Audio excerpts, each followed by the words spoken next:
여러분 안녕하십니까? 오늘 전문 외상소생술 제7장 기도와 환기 파트의 세 번째 심화 강의를 시작하겠습니다. 오늘 우리는 긴 시간 동안 앞서 배운 해부학과 기도 확보술기를 바탕으로 환자의 호흡을 최적화하고 구급차 안에서 발생하는 온갖 기계적 알람과 생리적 붕괴를 통제하며 외상센터까지 안전하게 이송하는 전술적 환기 관리의 모든 것을 마스터하게 될 것입니다. 화면 하단의 문구를 보십시오. 산소와는 생명 유지의 핵심입니다. 기도를 열고 튜브를 꽂는 것은 시작에 불과합니다. 진짜 싸움은 튜브 안으로 적절한 압력의 공기를 불어넣고 조직 끝까지 산소가 도달하게 만드는 과정입니다. 오늘 이 강의는 여러분이 현장에서 무심코 짜넣는 100마스크의 공기 한 번이 환자의 심장과 뇌에 어떤 거대한 나비 효과를 일으키는지, 그리고 치명적인 부작용을 막기 위해 인공호흡기를 어떻게 다뤄야 하는지 뼛속까지 이해하는 시간이라고 이해하시면 됩니다. 자, 최고의 집중력으로 강의에 임해주시기 바랍니다. 현장에서 환자의 호흡이 적절한지 파악할 때 우리는 눈과 귀, 그리고 장비에 의존합니다. 하지만 이 장비들이 우리에게 치명적인 거짓말을 할 수 있다는 사실을 알아야 합니다. 우선 가장 보편적으로 쓰는 맥박산소 측정기 SpO2입니다. 우리의 목표는 해수면 기준으로 산소 포화도를 94% 이상으로 유지하는 것입니다. 시험에 자주 나옵니다. 왜 하필 90%가 경고 기준일까요? 헤모글로빈 해리 곡선에 따르면 90% 이하는 단순히 산소가 10% 부족하다는 뜻이 아닙니다.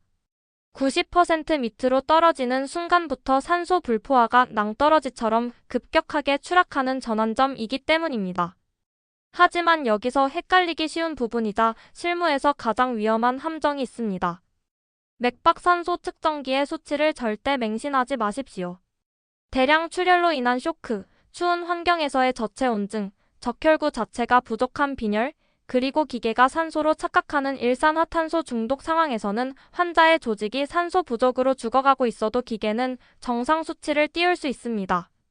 손가락 끝의 센서 수치에만 집착하지 말고 양쪽 가슴의 대칭적인 호흡음을 직접 청진하고 환자의 창백한 피부 관리 상태를 종합적으로 평가해야 한다고 완벽히 이해하시면 됩니다.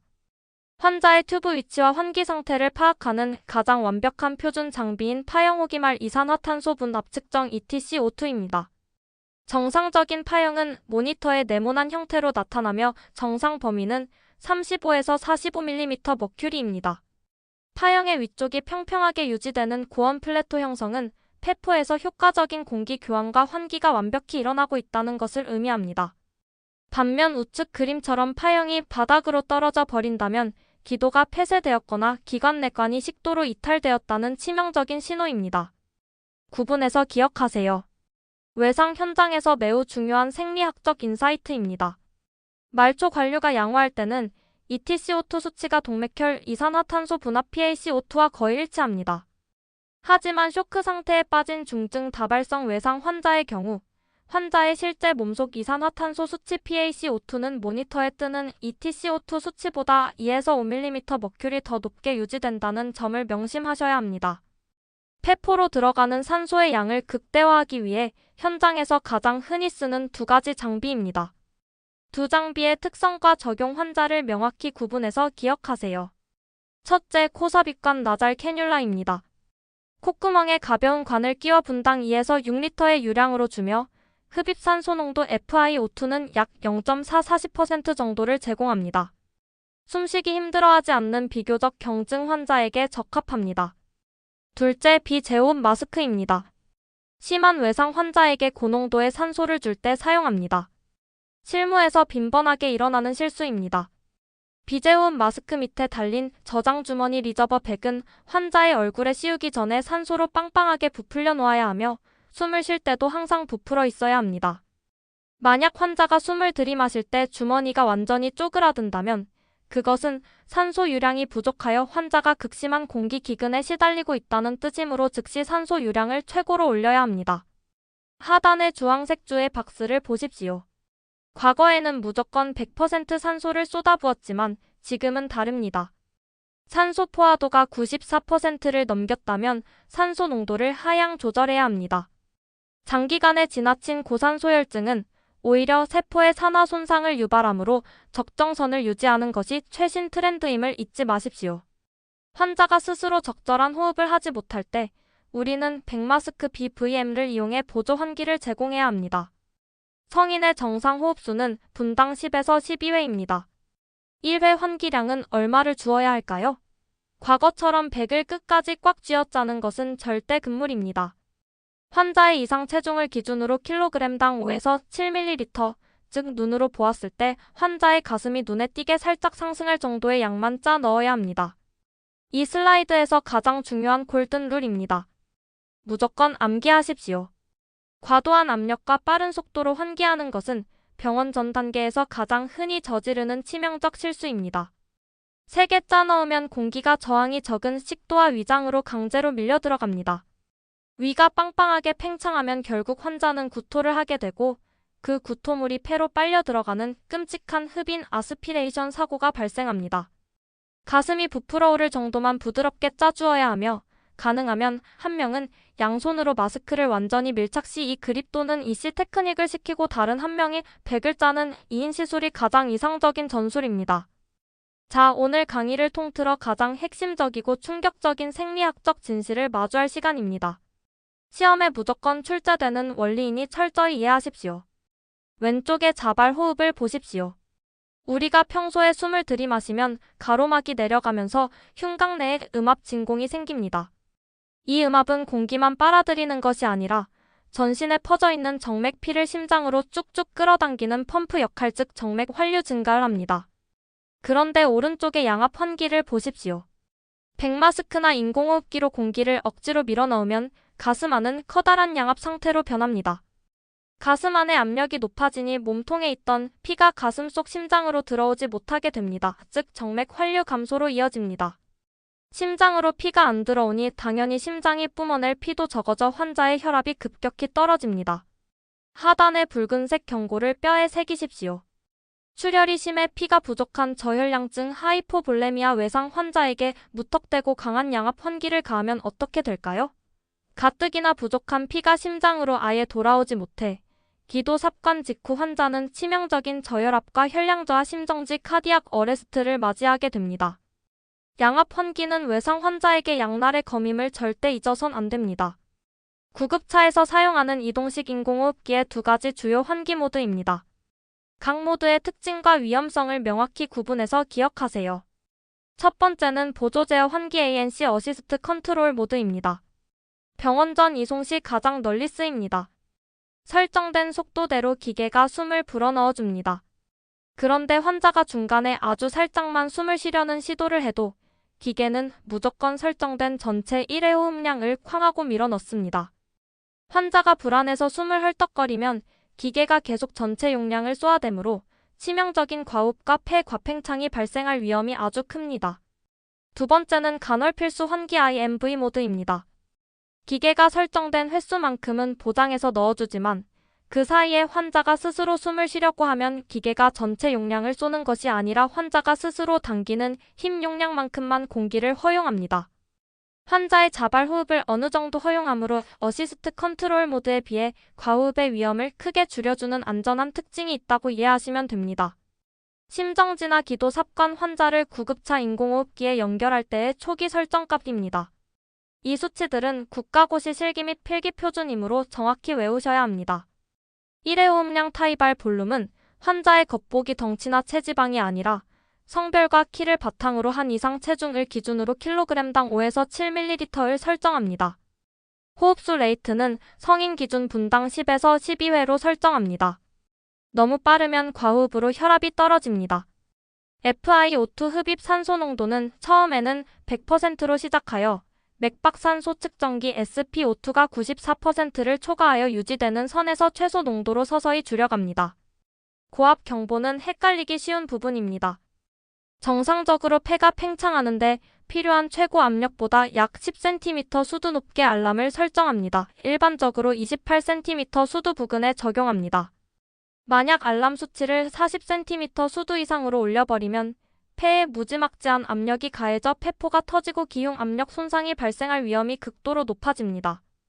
계속해서 알람이 울린다면 단순히 알람 한 개치를 올릴 것이 아니라 원인을 찾아야 합니다.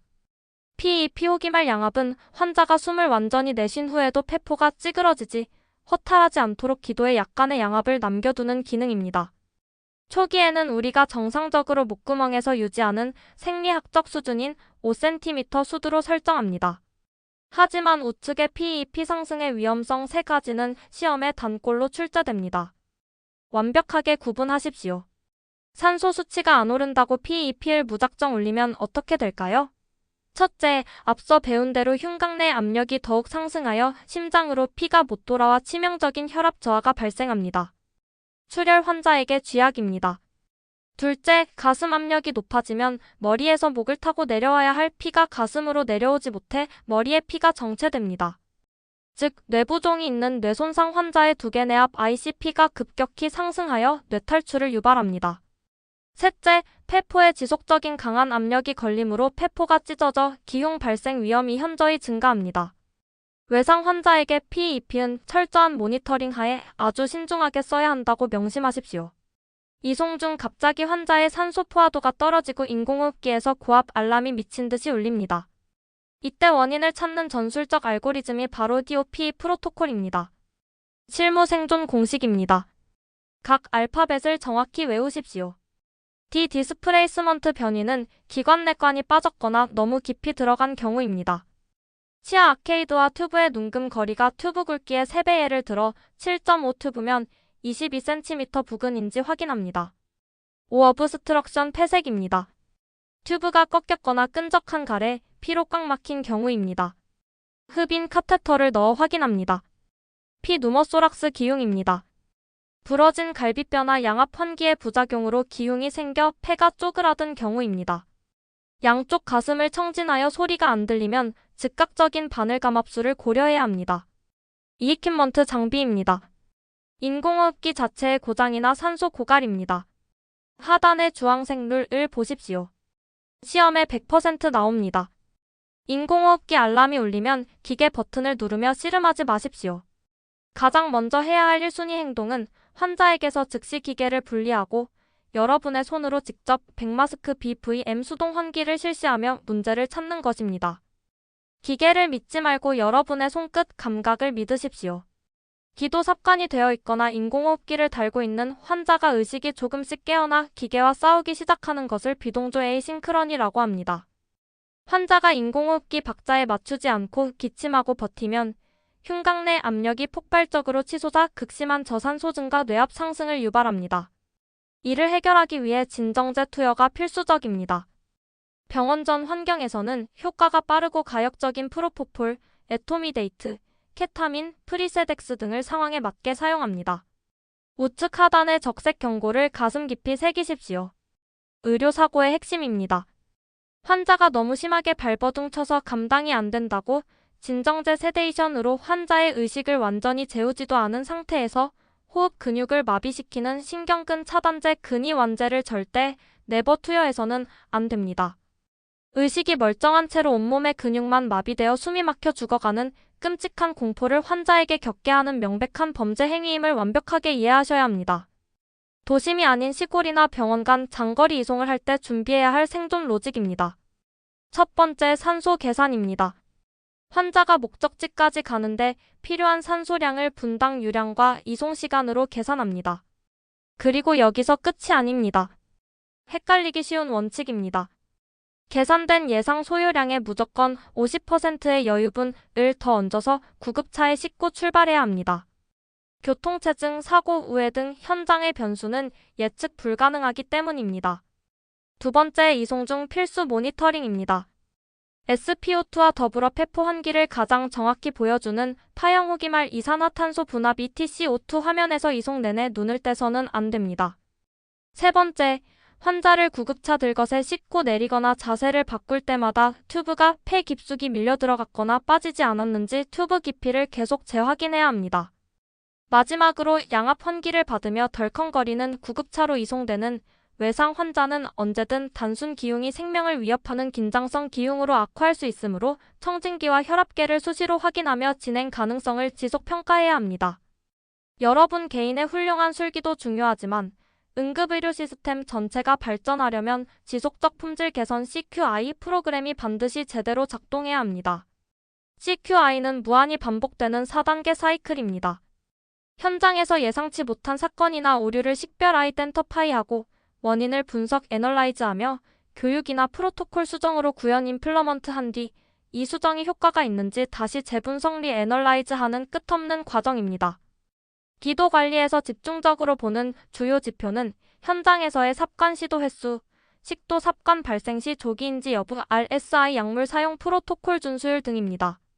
여기서 가장 중요한 CQI의 철학입니다. 시험에 자주 묻습니다. CQI는 기도 삽관에 실패한 구급대원을 색출하여 처벌하기 위한 마녀사냥 시스템이 절대 아닙니다. 개인의 실수가 아닌 시스템의 구멍을 찾아내어 궁극적으로 의료 제공자의 시스템 안전망을 강화하고 환자의 예후를 향상하기 위한 숭고한 질적 도약 과정이라고 명확히 이해하시면 됩니다. 자, 강의 서두에 보았던 오토바이 환자 시나리오로 돌아가 오늘 배운 로직을 적용해 봅시다. 상황입니다. 헬멧을 쓴 젊은 남성, 15m나 튕겨나감 경추 손상 100% 의심. 의식 없고 코골이와 그렁거림 발생. 초기 산소 포화도가 무려 80%로 치명적인 저산소혈증 상태입니다. 무턱대고 튜브부터 들이대면 될까요? 아닙니다. 첫 번째 행동은 먼저 척추를 보호하며 헬멧을 벗기고 목을 꺾지 않는 외상 턱 밀어 올리기 쪼스르스트로 기도를 엽니다. 동시에 흡인기로 그렁거린 피 또는 토사물을 빨아내고 코골이 혀 말림을 해결하기 위해 구역 반사가 없는 것을 확인한 후 이빈두기도기 OPA를 넣습니다. 두 번째 행동은 산소를 빵빵하게 채운 비제호흡 마스크를 씌웠지만 SpO2가 87%까지만 오릅니다. 외상 환자 목표는 90% 미달입니다. 자발호흡이 얕고 너무 빠르다는 뜻, 즉 사강 환기이므로 지체 없이 백마스크 BVM으로 환자의 호흡 박자에 맞춰 부드럽게 보조 환기를 짜 넣어줍니다. 결과입니다. 이 철저한 기본기 조합만으로도 SpO2는 96%로 완벽히 회복되었고 무리한 현장 기관 삽관으로 시간을 허비하지 않은 채 15분 거리의 외상센터로 환자를 무사히 살려서 인계했습니다. 이것이 바로 완벽한 전술적 승리입니다. 긴 걸친 길고도 치열했던 기도와 환기 대장정을 5가지 핵심 요약으로 마무리 짓겠습니다. 첫째, 산소 포화도 SpO2 수치에 속지 마십시오. 외상 환자에서 환기 상태와 튜브의 위치를 보여주는 가장 신뢰할 수 있는 절대 지표는 파형호기말 이산화탄소 분압 EtCO2입니다. 둘째, 과호흡 하이퍼벤틀레이션은 절대 금지입니다. 빨리 세게 짜 넣는 백마스크 환기는 가슴 압력을 높여 내로 가는 피를 막고 심장으로 가는 혈류를 차단해 환자를 죽입니다. 분당 10에서 12회 kg당 5에서 7ml의 황금 비율을 지키십시오. 셋째, 양압 환기의 생리학을 잊지 마십시오. 피를 흘린 저혈량 외상 환자에게 억지로 불어넣는 양압은 심장의 정맥 활류를 뚝 끊어버립니다. 혈압을 모니터링 하십시오. 넷째, 인공호흡기 알람이 울리면 당황하지 말고 기계를 환자에게서 뗀 후 DOP 프로토콜로 원인을 찾으십시오. 장거리 이송 시 산소는 예상량의 50%를 더 챙기십시오. 다섯째, 우리의 모든 처치와 실수는 CQI 지속적 품질 개선을 통해 환자를 살리는 더 나은 시스템으로 진화해야 합니다. 여러분, 찌그러진 오토바이 옆에 누워 피를 흘리며 숨을 헐떡이는 환자에게 가장 절실한 것은 화려한 플라스틱 튜브가 아니라 뇌와 심장으로 들어가는 맑은 산소 한 모금입니다. 오늘 배우신 호흡 역학의 딜레마와 냉철한 문제 해결 로직이 현장의 어둠 속에서 환자의 숨을 다시 뛰게 하는 가장 강력한 무기가 될 것임을 확신합니다. 아주 긴 시간, 복잡한 생리학의 세계를 탐구하시느라 진심으로 수고 많으셨습니다. 이것으로 제7장 모든 강의를 명예롭게 마치겠습니다. 감사합니다.